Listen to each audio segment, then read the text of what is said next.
Welcome everyone to a Rebellion check-in webinar. It's the first we've done about the September Rebellion, and I'm really excited to be here to talk to you guys about the Rebellion with these awesome coordinators from the UK teams. We're going to be going over what's happening at the moment, the situation with the climate and the ecological emergency. We're going to be talking about why we're rebelling now, what's coming up for the September Rebellion, what are our demands, what are we asking for this time around, and then we're going to go into some questions and answers about things that are coming up for rebels right now, questions you guys want to hear, and we're here to be the friendly faces of the rebellion, to talk to you guys about what's going on and making sure everyone feels together in this and informed. So yeah, great, let's do it. And with that, I'm going to pass over to Anneka to talk a little bit about your role and who you are. Hi everyone, welcome to this webinar. I'm Anneka, I'm the UK, one of the UK Actions coordinators.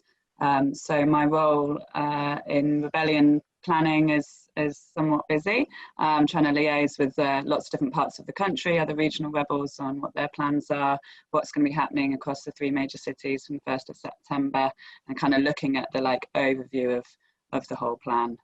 I'll pass on to Claire. Do you want to introduce yourself? Thanks. Yeah. Hi, everyone. So my name's Claire, and I'm the external coordinator of the UK media and messaging team. And so we've been working hard on various aspects of getting spokespeople trained, preparing press team, communications plan, looking at social media, and I'm working also quite in depth with the design team. So there's a whole load of new assets and promotional messaging stuff, which is about to be released. Great. And Sarah, do you want to go ahead?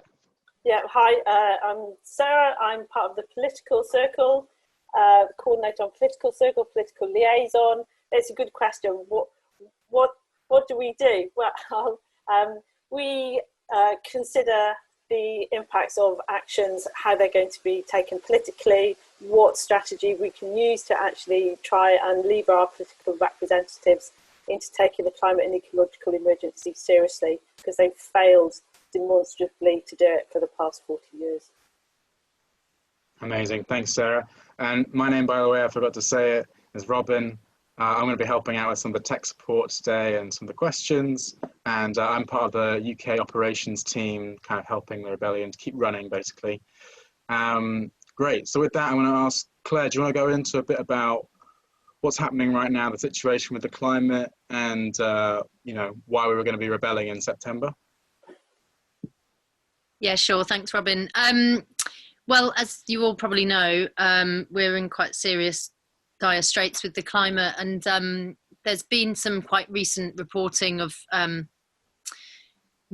anticipated sort of sensitivity that might be present in the Earth's climate systems, which may mean that there are differences in the kind of scale of risk that we're facing in terms of global heating and temperature rise.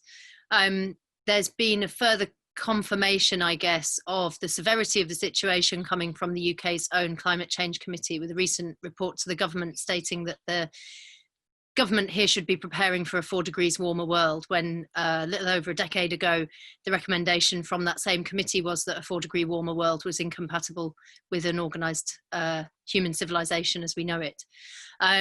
And so we can see the government agencies sort of sliding towards some of the messaging that people like Extinction Rebellion and Jem Bendel, Deep Adaptation, and quite a lot of various other commentators and climate scientists and academics around the world have been sort of ringing this extreme alarm for some time.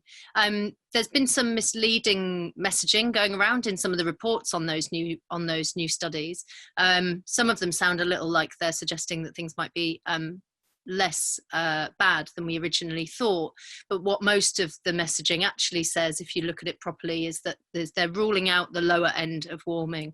So we're reaching, I guess in the public conversation, we're reaching a conclusion that 1.5 degrees is most likely completely off the table, and people are getting very concerned that actually increasing number of experts are speaking out about the Paris Agreement being a goner, that we won't be able to meet that either. So in terms of climate, it's extremely serious. In terms of biodiversity loss, we're still in a really, really tragic kind of situation with the descent of the decline in biomass and species loss. Some experts are more concerned about the loss of species than they are about global temperature increases.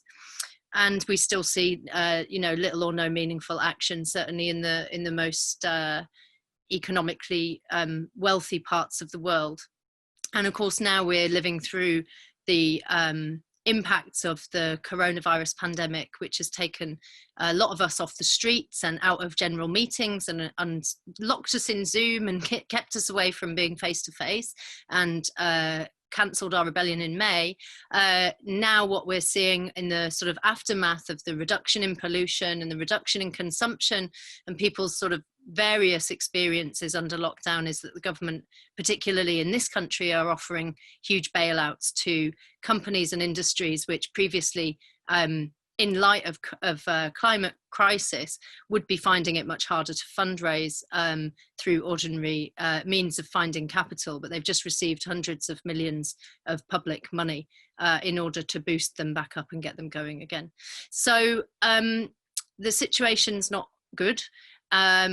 I wouldn't say that personally I feel it's been remotely improved, as some people were claiming, by the coronavirus pandemic. I think it's very hard to predict what's coming next, but for sure we feel convinced that now is not the time to pause on climate action, because just because people are sort of banged up in their own home on lockdown doesn't mean that the carbon emissions aren't still rising and the Arctic is still melting and all of that stuff. So that's why now, which we know we're going to be asked a lot, why are you going back out now? Well, we've also seen the rise in public demonstration around anti-racism and issues of social justice, which feels also that these things are reaching a bit of a boiling point. People are feeling very, very acutely aware of the injustice in our society, and also we're facing, a guaranteed huge recession. So there is no time like now for people to come together and find their commonality, because there are quite a lot of us who are rightfully outraged, and it's our job to make sure that we keep on keeping on with this message. And so that's why we're going to be going straight back out on the streets, hopefully in September. Thanks, Claire. And Sarah, do you want to talk a little bit about, what are we going to be asking of the government this time round when we go out onto the streets? And what's the message there? Claire's covered a lot of ground there, and she's outlined the severity of the situation, the urgency of the situation that we're facing. But in a way, none of that's new. And so, we know that our government is not acting. We know that governments are democratic. Governments across the globe are not acting. Even as, report after report is floating across their desk, outlining the urgency of the situation. And now, interestingly, we've also got a number of really, very staid conservative organisations like the International Energy Agency, who are actually calling on the government to take this opportunity post-COVID to invest in a different kind of economy and invest in that transition out of fossil fuels. And we are not seeing our government taking that up. And as Claire's outlined, we have seen hundreds of billions of pounds poured into the carbon economy. So we've seen financial support for airline industries. We are seeing a continuation of the road building programme. We're seeing all of that still going on. So even as our governments talk about climate change, talk about carbon reductions, what's actually happening is the hole's still being dug. And things, we talk about offsets as if we can offset our way out of this crisis. That's not going to happen. So we need to pull carbon down. We also need to stop emitting it. How do we do that? So it hasn't happened for 30 to 40 years. So what can we do to make those levers of power that exist operate in the way that we want them to do so? And, in some ways it's really hard for elected politicians to take radical action, because what happens when they do that is that they give ammunition to their opponents to attack them. And radical action is difficult. We don't like it. We don't like change. So it becomes hard for politicians to act. And that's the reason why we're calling for a citizens' assembly, because then the proposals that come forward are ones that come from us, from people who represent us, from people who we recognise. And it enables the governments and it enables politicians to act, knowing that they are doing so, following, in that terrible phrase, the will of the people. And it also means it's harder for opposition politicians to attack the government when they take forward that particular, those recommendations or policy items that come from the Citizens' Assembly. So it provides a route for governments to act, and it also provides them with a shield to take radical action in our name. So how do we ensure a real Citizens' Assembly happens, one with real power? Well, and how do we set the parameters that we want them to operate within? Well, that's been drawn up in a bill, and that you put a bill before Parliament, and when it passes, it becomes an act and it becomes law. So the Climate and Ecological Emergency Act has been drawn up. It calls on the government to act as if there's an emergency, and we've seen what an emergency is. We've seen the response to COVID. We've seen that it means that every day our news covers the emergency. That's not happening. That's what we need to happen. It specifies the action that the government needs to take to protect us, not what's politically credible, not what's socially feasible, but what is needed to be done to protect us. The bill does that. And then it outlines the need for the Citizens' Assembly, which enables and legitimises the government to act radically. So we're going to be outside Parliament, and we're going to be calling for the Climate and Ecological Emergency Bill to become law. So, and that's what, you know, I'm hoping that all of you are going to come and join in and make that call. If you can't be in London, if you're in Manchester, in Cardiff, you still call for it. And if you're at home, you go online and you call for it online. Great, thanks, Sarah. So on that, yeah, Anneka, do you want to give us a bit more about the rebellion plan, the juicy action coming up? Well, Sarah's done a brilliant segue there, because, you know, I'm not sure what other protests in history have been holding such a thorough, well-backed voice of scientists and experts bill in their hand, you know, ready to hand over. As Sarah mentioned, there's various different ways to get involved, and there's different things happening in different parts of the country. So it all actually starts before September. So from the 28th of August, which is the bank holiday weekend, when lots of people are going to be off work or having time with their families anyway, the action's going to start in a localised way. So wherever you are, there might be something going on in your local town or local city, or even outside your front door. So Friday the 28th of August, we'll be dropping banners from all roads, all buildings that we can in the whole country, inviting people to rebellion. There's also a theme around fossil fuels that day, so you might see things going on around places or petrol stations, things like that, to really sort of drive home the basic message around our fossil fuel use still needing to drop. Saturday the 29th of August, there's a focus more on aviation and how the aviation industry is still such a huge factor in emissions, and sort of, you know, doing actions based around that. The Sunday is going to be more about communities, trusting the people, coming together for people's assemblies. So less probably spicy actions that day, and more getting together in the park and talking to local people, doing some outreach, inviting people along to the major cities in September. And then Monday, the 31st, they've called it a permanent bank holiday. So it's bank holiday Monday, but the theme for that day is going to be finance. So one of the other really important sort of threads of themes of what we're saying in this rebellion is about money. It's about follow the money. Where the government are putting their money is a huge factor in saving us from this emergency. So we've had some really successful actions done digitally in the last month.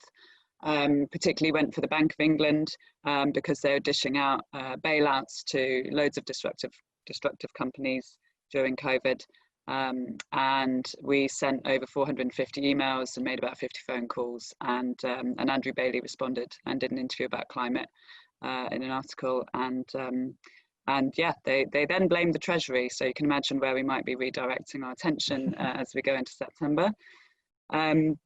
And then from September the 1st, it's head, if you feel able to one of three cities: Cardiff, Manchester, or London. So there'll be big actions going on in those 3 cities, and ways to still be involved online from home if you don't feel able to travel or stay in those cities. London will be focused around Parliament, and will be taking the action right to the core of Westminster, right to where it matters. There'll be space in Parliament Square or nearby to get trained up. If it's your first rebellion, your first time coming to an action, you can find out what your rights are, you can get trained in non-violent direct action, you can form what we call an affinity group. So it's really great to have like a group of buddies that you stick with during rebellion. And yeah, we're gonna be in Parliament. We're gonna be around central London for hopefully a couple of weeks at least, or until they agree to pass the bill. The other thing to mention is HS2. So HS2 has been a really big sort of thing we've been putting our energy into trying to stop. The high-speed railway that's being built almost the length of the whole country. A lot of our rebels have been at the HS2 sites, protecting the ancient woodlands and trying to stop this monstrosity going ahead. So some of the action coming into London will be supporting that message around Stop HS2 and bringing HS2 rebellion together. So another thing we're doing in this rebellion to really try and be as effective as possible is working as a movement of movements and understanding our place in a sort of ecology of other movements and organisations. So we're inviting loads of other organisations and social movements to come and get involved, and it doesn't necessarily mean you have to wave an XR flag, but come and be on the streets and say your thing at the same time, and let's put pressure on this government, because as Claire and Sarah have so rightly described, yeah, now's the time. Great, thanks, Anneka. Yeah, so I think this is super exciting, right? The build up to rebellion, it always kind of gets me. I think the thing I was feeling on you speaking there is like, when you say we're going to be dropping banners on the 28th of August, that's all of us, right? I mean, if you want to drop a banner outside your window saying, you know, climate action now, this is the time to do it, we can do it together all across the country, and that's going to send the real message we need at the moment. So in terms of other information about the stuff people just talked about, in the description for this video, we're going to have the Rebel Handbook, which is a brand new handbook for educating, getting yourself informed about what's happening in the rebellion this year, getting yourself prepared, and everything you need, basically. We've had a few questions come in, you know, initial things, wondering about the September rebellion. I'm just going to go into a few of those now to help out. And every week we're going to be running these rebellion check-in webinars from now on. So you can come in, check in what's the latest happening, and ask any questions you want to, or just kind of check in with the latest on the rebellion plans. And hopefully it's going to be, yeah, quite exciting as we build up in these next few weeks. So I've got a few questions that have come in. So the first one is, of course, about the ubiquitous topic at the moment, coronavirus. You know, what kind of precautions are being taken about the coronavirus in the rebellion coming up? And yeah, why are we having that kind of rebellion at the moment when there is still a pandemic going on? Yes, for me. Well, practical considerations, yeah, absolutely. Advising that everyone coming would bring their own mask or, you know, personal protective equipment, and still be practicing social distancing as much as we can. Obviously, the challenge of planning a rebellion in the time of a pandemic is a new added extra sort of delight on top of already planning rebellion being a difficult thing to do. So yeah, we are facing a lot of challenges that we haven't in the past rebellions, such as accommodation, travel. These are all really difficult sort of conundrums. Some people will probably be camping, some people might try and stay with friends in London, sanctuary spaces and things, but yeah, there's a lot of challenges around planning this time, and we're only encouraging people to come along if they feel they can sort of take responsibility for themselves. And if you are at all in a vulnerable position, stay at home, be safe, and there's ways to get involved online, and we know from our experience in the last 2 months that has its effects. So, you know, the two things working together should be good. Yeah, totally. Great. So yeah, online, we've got the Digital Rebellion, as Anneka said, just launched. Really exciting new way for you to take part from sitting at home, even if that, you know, if you want to stay at home, you totally can. And we're going to be targeting different places throughout the rebellion. We'll be part of a massive array of rebels that are going to be calling in, putting pressure on. This is the kind of thing that in the past we've used against the BBC, calling in the BBC saying, where's your climate coverage, and then seeing a dramatic increase afterwards. So it can really make a huge difference when we act together. So another question that came in is around this idea about surrounding Parliament, right? Disrupting Parliament. I mean, we're going to be there as soon as Parliament starts, as soon as it resits on the 1st of September. One of the things we pride ourselves in the UK is our democracy. Isn't blocking Parliament actually disrupting our democracy in some way weakening it? What are your thoughts? So sometimes people talk about the social contract that we have with our government, and can't remember Thomas Paine, Hobbes, can't remember social contract. Anyway, it's the idea that we actually hand over some of our liberties and agree to follow the laws of the land, and by doing that, we accept that the government is going to act in our best interests and will act to protect us. And that's the social contract. Government protect us, we obey the government. When the government doesn't act in our best interests and fails to protect us, we no longer have that moral duty to abide by the social contract. And it's self-evident at the moment that the government is choosing not to take action. We know they're choosing because they acted on COVID, right? We saw just how radical the government can be. So our government is choosing, for whatever reason, not to act in light of the climate and ecological emergency. And by doing that, they're failing to protect us. And they're also, in a way, they're failing to protect, other life on Earth, other species, but also they're accepting the impacts of climate change that are happening now and that they're going to get worse. And those impacts are happening to people mostly in the global south, people who are not the same colour as me. So there's a whole range of things that are going on here that our government is acting in a way which is harmful to us, harmful to other people, harmful to life on Earth. And so we no longer have to obey them, and they are not acting in a way that is protecting us, the demos. And historically, people have taken matters into their own hands, if you like. They have disrupted Parliament. They have said, what you are doing is not right and is not correct. You are failing us, and we will not let you go back and carry on doing that. And that is the point we are at the moment. Our government is not protecting us, so it is not anti-democratic to disrupt the activities of government. The democracy is not working. We can look at changing it so that it does work for us. We didn't used to have universal suffrage. We disrupted the government of the day. People disrupted the government of the day so that we gained universal suffrage eventually. So the government isn't working. We have a moral duty. We have a moral right to disrupt that government. So it is not anti-democratic to go to Parliament and to disrupt our politicians.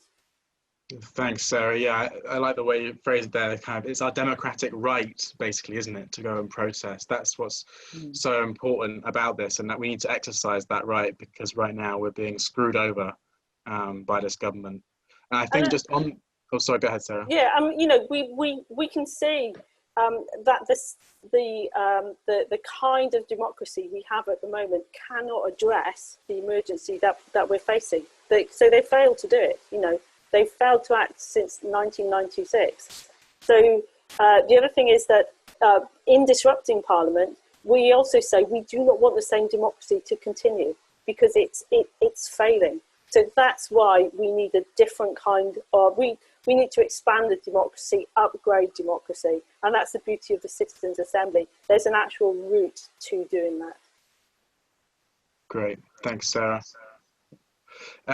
So last question coming in for Claire. So I think this is for you. I mean, we're talking about our right to protest, people being out on the streets. We've just come out of one of the biggest, and we're still in it, I think, the Black Lives Matter protests. I mean, you can see them raging away in the UK's, and holding governments to account on racial justice, a really important theme at the moment. And I think a lot of people are thinking, okay, so how does this, what's XR's messaging, and how do we interact with this huge right of protest that's happening at the moment? And we've got events coming up. You've got this weekend, August 1st. We've got the Reparations Rebellion in Brixton. What have been the kind of developments in messaging or in the rebellion around racial justice recently?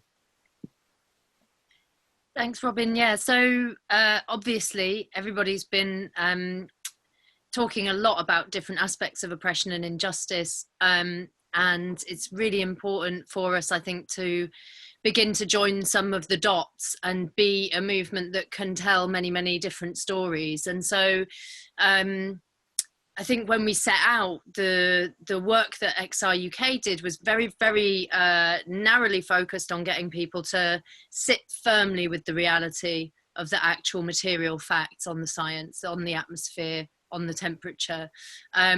And I don't know if you remember, you probably do remember this, Robin, but like before we launched XR, when we were doing that campaign against the expansion of Heathrow Airport, I remember us practicing again and again to be able to tell the Heading for Extinction talk, such that it was back then very crap version of what it has turned into over time, but the original version of that, trying to tell it in 2 minutes flat. And the reason we were trying to learn to do that in 2 minutes flat was because we knew that if we got into an interview situation with anybody in the media, it was likely that somebody would contest whether or not climate change was real. And that was in the summer of 2018 when we were on hunger strikes. It's not a very long time ago, when we still had climate deniers on the media. We still had questions in the public conversation about whether or not humans really are causing this. Are things really dying? Is there really an extinction event? Or maybe there isn't, and it's all, made up stories for some kind of nefarious purposes. And so I do think that just to sort of reassure ourselves that that like single issue message was really coming from a good place, because there was something very serious needed to shift. But of course there's something else that's about truth telling, which is the reality of our colonial past, the reality of the separation of our citizens across like lines of race and class, and the fact that the divide and rule strategy of the kind of people in power has been in effect for an extremely long time, and it's highly effective. And so thinking quite deeply over the coronavirus time, I worked on a project with Story Circle, which we brought out a book called The Impossible Guide to the Impossible. And that was really a kind of a call for ambition and like big dreams. And I think XR from inception has been in the business of trying to do things that people say are impossible. People said, it's impossible that you'll get more than 12 of you, like a bunch of nutters, to stand in the road until you get nicked. And then eventually we had not just 12 of us.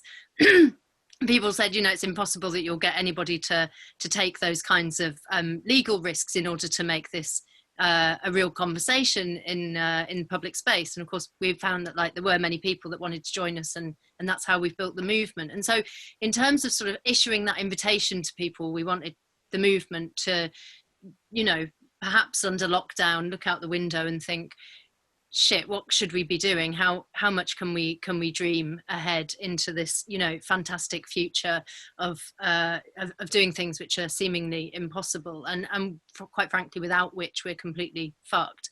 So that was kind of a stepping stone, if you like, towards the thinking that we've done that goes into the new design work. And because we sort of launched with an experiment with language, if you like, which was the big banner that said climate change, we're fucked. That was really trying to do something to change the way that we talk about this stuff, because we knew that conversation was happening behind closed doors. It was happening in boardrooms, it's happening in charities, happening in organizations, happening between activists in private, but it wasn't happening in public, because everyone thought they had to come out and be very, very positive and tell everyone, come on guys, just be hopeful, quit your earbuds, give us £5 a month and maybe it will be okay. And we know that that's untrue. And so part of the new design pack does include some swear words, which have been quite controversial. But just to sort of confirm that that's not the only messaging. And we've tried to present like a whole package of things so that there are different like routes for different people. So whatever feels to be the piece that you like resonate with as a group or as an individual, then that's, you should be able to pick up some stuff that will help. There's a bit of freshness as well in the in some of the design work. We've sort of had a bit of a handover from our core designers onto some newer people who've joined and they've picked it up and they're running with it. So there's a nice sort of like turnover in people having their input. And I guess what we tried to do is to offer this place to try and begin to join up the dots. And we know that as a movement of movements piece, the only thing that we can do is really keep on inviting people, keep on sending out the invitation, and keep on relationship building, keep on doing that work, and hoping this time around that we'll be able to platform more people that we've not had at our events before, or more speakers that we've not seen. We've got a whole new tranche of spokespeople who've been working hard to get themselves well, they're like a tight little group now of people who I think feel like they're supporting each other really well. But we've been training a group of people so that they can go and take on the sort of high profile media opportunities that come. And some of those people, you know, are brought into it because they've shown sort of they're a great speaker, but also it's been a sort of curated group that hopefully reflects more the diversity of XR than we've seen in our sort of main spokespeople in the past. I'll just tell you a couple of the things that we've sort of put together, because I think it'll give you a bit of an idea of where we're headed. So we've arranged like several messages as call and response. So these are going to get passed on to some teams that are working with maybe chanting and music and different people in creative circles. But they offer a sort of multitude of opinions and positions. So we've got fuck this shit, we want to live. We've got love not hate, we grow as one. We've got deeds not words, we rise in peace. We've got stop the harm, we must act now. We've got stand together and be the change. And we've got unfuck the system, it's up to us. So it goes back on quite a lot of the sort of original work from XR in messaging, which was, you know, a little high risk, let's be honest, compared to most of the rest of the climate movement space. Very focused on kind of kindness and outrage and urgency and empathy, unity.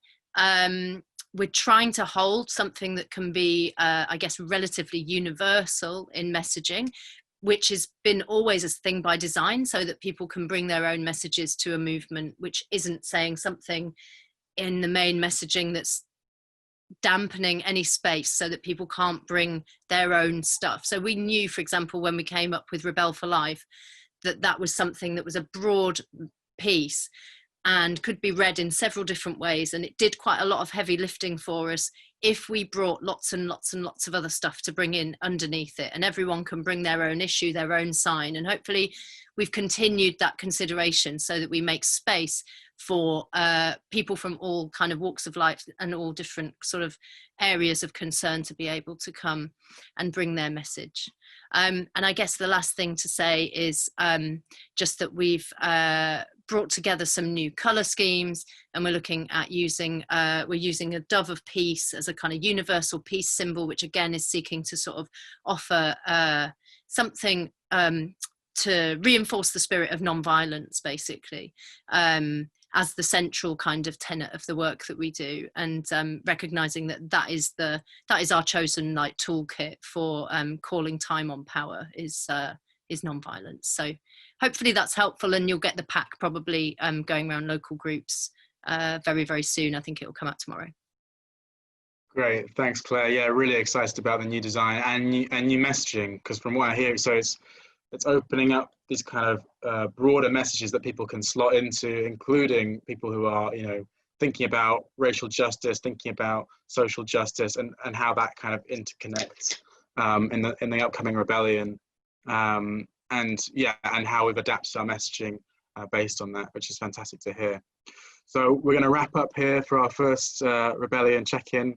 We're going to be back every week talking about the kind of key topics that are coming up, what's happening with the rebellion. I'm really excited. It's going to be amazing to get back out on the streets. You know, we didn't have the chance in May, and this is going to be a really big opportunity for us. So I'm so excited to be a part of it with you all. And on that note, you know, the coronavirus has been a tough time for all of us, particularly, you know, for XR UK. We've struggled financially over the last few months. And I think it's really important that if you can, you know, support this rebellion in some way, please do go onto our website and donate. You can give a one-off donation if you want, or you can donate monthly. You can just click here to donate to XRUK, and you'll go through to a page where you can give in your details super simply. It really helps us to be able to make this kind of thing happen going forwards, and to make it the best it can possibly be. So really encourage that, and would welcome everyone to do it. You know, as you're watching right now, just hop on, and that's that little thing you can do, then that's really appreciated. You can help make a couple of calls to the Treasury in September, great. If you can join us on the streets, that's what we really want. We want people out on the streets. That would be really appreciated. And also just to say, you know, from some of the stuff we talked about today, you can just go on our website, front page right here. We want to live, love, rage, rebellion, that's us. And you can just find out more of the details about the rebellion, including at the bottom an FAQ, some of the questions that we weren't able to answer today that are coming in. We can start to collect some of those and put them on there. So don't worry, your questions won't be missed. We'll try and pick everything up that we can. And with that, thank you so much for joining, and yeah, we'll see you next week. Bye.